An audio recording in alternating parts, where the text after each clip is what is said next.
Urdu prefixes part 88। आज की मुलाकात में और अगली कुछ मुलाकातों में ज़ेर से शुरू होने वाले कुछ शब्द।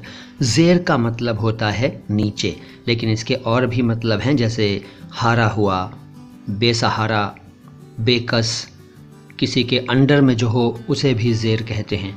तो ज़ेर से बनने वाला पहला शब्द है ज़ेर अंदाज़। ज़ेर अंदाज़ का मतलब है कालीन, बिछावन होती है ना, उसे कहते हैं ज़ेर अंदाज़। लेकिन किसी चीज़ की हिफाजत के लिए उसके नीचे बिछाए जाने वाले किसी भी कपड़े को ज़ेर अंदाज़ कह सकते हैं। इसके बाद ज़ेर अफ़गन। ज़ेर अफ़गन का मतलब है दरी, दरी होती है ना बिछाने वाली। राग भैरव को भी ज़ेर अफ़गन कहते हैं। इसके बाद ज़ेर चाक़।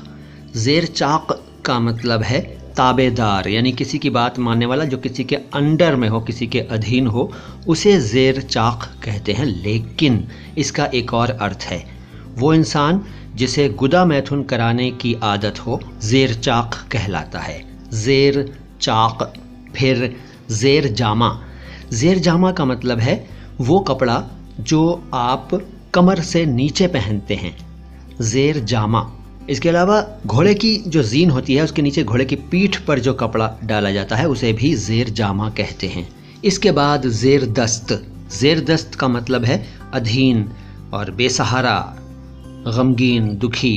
फिर ज़ेर दस्ती, अधीनता, दीनता, निस्सहायता, दुख। फिर ज़ेर बंद। ज़ेर बंद कहते हैं घोड़े के पेट पर कसी जाने वाली पट्टी को।